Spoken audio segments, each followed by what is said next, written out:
Jeudi 8 janvier, les amis, salut à tous, j'espère que vous êtes en pleine forme. Alors, le programme aujourd'hui, on va aller direction le Koweït, finale du Trophée des Champions ce soir entre le Paris Saint-Germain et l'Olympique de Marseille, composition d'équipe probable. Je vous emmène en Angleterre, découvrir les tabloïds anglais, Manchester United sans Amorim, Manchester City freiné, Chelsea, Rossenior était là, vous allez voir absolument tout. Mais c'est par là qu'on va démarrer, la Supercoupe d'Espagne, qui pour rejoindre le Barça de Rafinha en finale, qui de ces deux hommes, Xabi Alonso ou El Cholo Simeone, c'est le contexte de la presse espagnole de ce matin, sans même se décoiffer. Allusion très certainement au petit 13 du Brésilien Rafinha qui a été excellent. Une nouvelle fois, victoire 5-0 du Barça face à Bilbao, qui pour les retrouver, les deux hommes sont là. El Cholo, Xabi Alonso, un derby à la limite. La pression, bien évidemment, vous le savez, sur les épaules de Xabi Alonso. Commençons par le Barça. Regardez la presse catalane. Véritable exhibition. Rafinha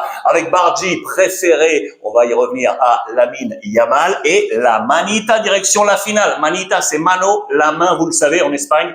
Dès qu'on met 5 buts, c'est le geste, la mano, la manita. On retrouve ce terme également, regardez dans les pages intérieures de Sport, el manotazo, avec un message. Et oui, envoyé au Real Madrid. Regardez, les 10 derniers matchs, toutes compétitions confondues du Barça, il n'y a que du vert, quasiment. Regardez, à part là, face à Chelsea, c'était la dernière défaite en Ligue des Champions. Sinon, 9 victoires consécutives. Et sur ces 9 victoires, les amis, les 5 derniers matchs, 5 clean sheet. Oui, monsieur. Ils sont ici, regardez. Il faut remonter à Luis Enrique. Donc, il y a 10 ans, saison 2015-2016, pour retrouver trace de 5 victoires consécutives avec 5 clean sheets. Et regardez la petite stat que je vous ai mis ici. Le Barça a marqué 5 buts en 15 des 87 matchs de Flick. Si on remonte à Xavi, il faut retrouver 143 matchs joués pour retrouver 5 matchs avec à minima 5 buts inscrits. Flick est en train de réussir une véritable performance avec ce Barça et notamment une performance offensive. Regardez les messages passés en conférence de presse. Alors, Hansi Flick le premier, Lamine était sur le banc, il n'était pas blessé, juste un petit problème gastrique. On aime avoir cette excuse du côté du foot, vous le savez. Mais ça a permis au jeune Rooney, qui est notamment sur les tablettes du FC Porto, je vous en avais parlé il y a quelques jours, eh bien de jouer et d'être bon et de marquer. C'est très intéressant ça dans la dynamique d'Hansi Flick. Ça aussi c'est très intéressant par rapport à la force offensive et je vais y revenir, c'est que les 4 qui étaient titulaires devant, les 4 ont marqué. On y revient. En face, l'Athletic Bilbao de Valverde, l'ancien coach du Barça, on a été très vilain. Ça a été un supplice total. Il est vrai que Bilbao a été très sincèrement pas terrible du tout. D'ailleurs, au passage, Nico Williams est resté sur le banc. Il n'était pas titulaire. Regardez le petit dessin de cap dans les colonnes de Mundo Deportivo. Là, Hansi Flick avec le fusil, les Lions de Bilbao tués et accrochés au trophée du FC Barcelone. Voici quel était le plan de bataille donc d'Hansi Flick. Vous le voyez donc, Rooney préféré à Lamine Yamal. Pour le reste, Joan Garcia, Cubarsí, Eric Garcia, Koundé, Baldé, Pedri, De Jong, Fermin, Rafinha, Ferran Torres préféré à Lewandowski. Les notes de Marca avec le Barça, 3 sur 3 le max pour Hansi Flick face au 0 de Valverde. Regardez les très mauvaises notes du côté de Bilbao. Il y a pas mal de 0 pointés. Et les meilleurs côté Barça, il y en a 2. Fermin qui a été une nouvelle fois très bon comme face à l'Espagnol avec 2 passes décisives. Et Rafinha ici qui prend un 3 sur 3. Comparaison avec les notes de Sport, le quotidien catalan. Elles sont très larges, elles sont très bonnes. La meilleure pour Rafinha avec cet adjectif brutal. L'intelligence d'Hansi Flick. La note moyenne, vous le voyez, est à 7-8. Très sincèrement, le Barça qui a mis un peu de temps dans ce match, mais en face, il n'y avait pas d'adversaire. Il y a pas mal de chroniques qui le disent. Le Barça n'a même pas eu besoin de descendre du bus pour s'imposer dans cette rencontre. Un homme fort, MVP, Rafinha. Papier, regardez, de ce matin, qui une nouvelle fois a mis la lumière sur ce match. Ça, c'est très intéressant pour vous montrer tout simplement que dans la force offensive, des 11 derniers buts du Barça, 9 buteurs différents. 9 buteurs différents sur les 11 derniers buts. Le seul à avoir réitéré, à avoir marqué 2 buts à minima, eh bien, c'était Rafinha. Et regardez, ça, c'est pas mal. Ça, c'était avant le match. Stat avant le match, ok? Avec Rafinha, 6 matchs, 6 victoires, donc 7. Et donc, sans Rafinha, 5 victoires, 2 défaites. Quand Rafinha est là, le Barça s'impose à coup sûr. C'est l'homme fort aujourd'hui, pour l'instant, du FC Barcelone. Regardez, c'est une machine à faire des buts. Je vous en ai parlé, page intérieure du Mundo Deportivo. Voici les buteurs de ce Barça. Les têtes d'affiche sont ici, mais le meilleur, c'est Ferran Torres. 14 buts inscrits avec une passe décisive. Mais voici, regardez, prenez le temps d'ajuster. Donc pour Rafinha, 9 buts, 4 passes décisives pour lui, pour l'instant, sur ce maillot du FC Barcelone. Vous le savez qu'il y avait une bataille à distance entre les deux gardiens, parce qu'on parle de sélection espagnole. La Coupe du Monde arrive et le sélectionneur Luis de la Fuente a comme numéro 1 Unai Simón. Hier, on a pris 5. Ça le met dans une sorte d'embarras, Unai Simón, parce qu'en face, on est resté placide. Joan Garcia qui tape à la porte de la sélection espagnole. En parlant de gardien, regardez, Ter Stegen, au dernier moment, est sorti du groupe. Deco a voulu rassurer tout le monde, pas de problème avec Ter Stegen. Et Deco qui en a profité également pour rappeler que Cancelo, oui, il arrive tranquillement.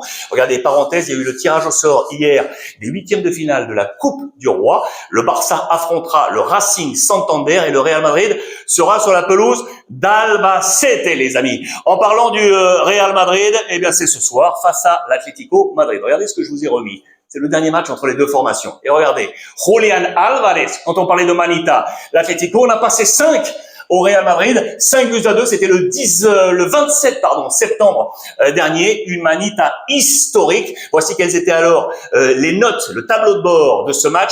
Les meilleurs, les Argentins et le Cholo Simeone avaient pris 3 étoiles sur 3-0 pour Xabi Alonso. Argentin, son fiston, Giuliano, 3 sur 3. Argentin, logiquement, Julián Álvarez, 3 sur 3. Il y avait 3 étoiles pour Barrios au milieu de terrain. Il ne sera pas là ce soir. En face, souvenez-vous, Kylian Mbappé était là. Il ne sera pas là également ce soir. Regardez les notes côté Real Madrid. Il y avait pas mal de 0 pointés. Alors, que va-t-il se passer ce soir? Il y a des choses différentes. Donc, Mbappé, pas là. Le référent offensif sera donc Gonzalo Garcia, comme durant la Coupe du Monde des clubs. C'est donc du déjà vu pour lui. Et surtout là, Rodrigo est revenu dans la danse. Vous le savez, il est l'un des hommes forts en ce moment du Real Madrid. Attention pour l'Atlético. Voici le plan de bataille probable donc, avec Mbappé absent, Militao et Trent, Brahim, Maroc, Coupe d'Afrique des Nations, bien évidemment, Barrios, Nico González et le français, l'anglais absent. Voici le plan. Courtois, Asensio, Rudiger, Carreras, Valverde, Tchouaméni, Bellingham, Camavinga, Rodrigo, Gonzalo, Vinicius en face.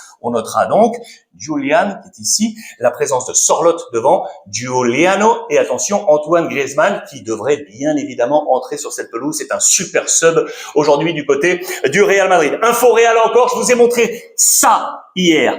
Karl Lennart, vous le savez, 17 ans seulement, du Bayern Munich, la nouvelle pépite, qui a eu le malheur, je vais le dire ainsi dans une interview, de dire « Moi, je suis au Bayern, j'adore, c'est l'un des plus grands clubs du monde, mais quand j'étais petit, il était fan absolu du Real Madrid. Il rêve de jouer un jour au Real Madrid. Il l'a exprimé. Attention, là, il y a eu du coup de casserole sur la tête. Ça, c'était bien évidemment un montage que je vous ai montré. C'est que Uli Stielike, l'une des légendes du football allemand, lui qui a joué dans les années 70 au Real Madrid, il dit, attention gamin, ce type de message n'est pas bon. Tu vas te faire taper sur les doigts par les supporters du Bayern Munich. Il s'en est aussitôt excusé dans les réseaux sociaux. Mais c'est une affaire à suivre. Est-ce qu'on verra un jour le jeune Karl Lennart du côté du Real Madrid? Les tabloïds anglais, restez bien jusqu'au bout, Paris Saint-Germain, Olympique de Marseille.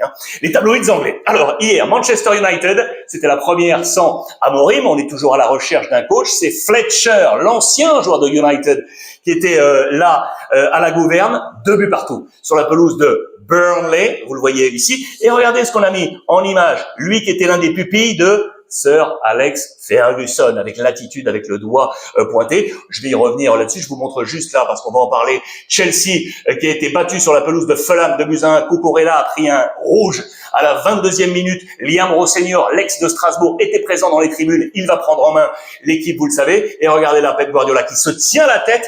1 but partout à domicile.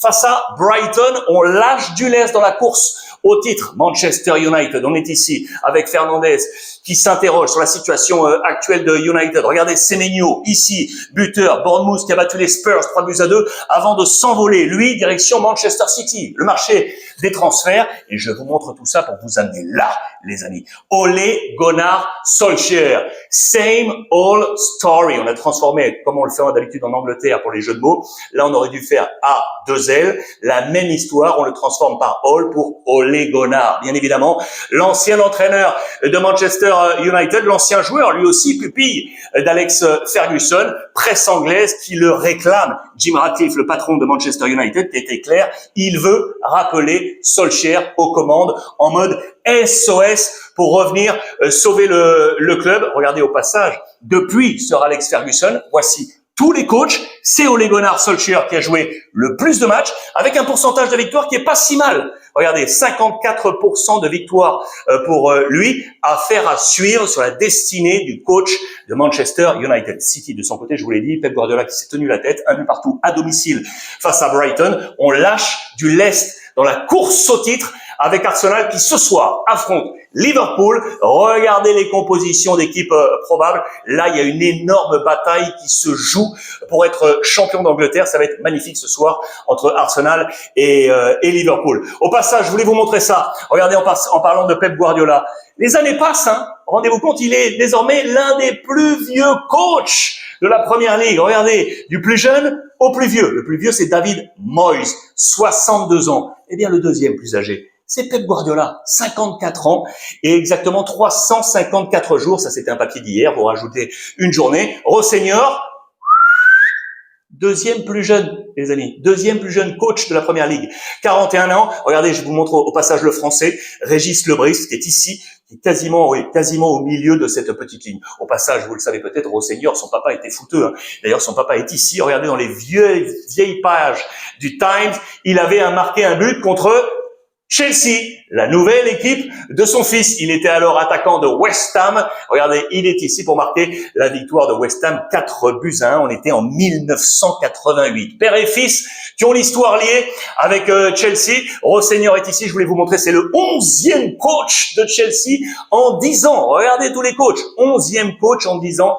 Ah, on va lui souhaiter le meilleur, bien évidemment, à l'ancien coach de Strasbourg. Et puis enfin, en parlant ainsi du championnat de France, c'est donc ce soir le trophée des champions à Koweït entre le Paris Saint-Germain et l'Olympique de Marseille. Est-ce que les Marseillais réussiront à inscrire leur nom dans ce palmarès? Les 10 derniers vainqueurs du trophée des champions. Seul Lille est venu truster un titre au Paris Saint-Germain. Vous le voyez, voici les compositions d'équipe. Je vous rappelle juste les absents. Hakimi, Mbaye, direction la Coupe d'Afrique des Nations. Aguerd, Coupe d'Afrique des Nations également. Attention, pas de Vermeuren et de Nadir suspendus du côté de l'Olympique de Marseille.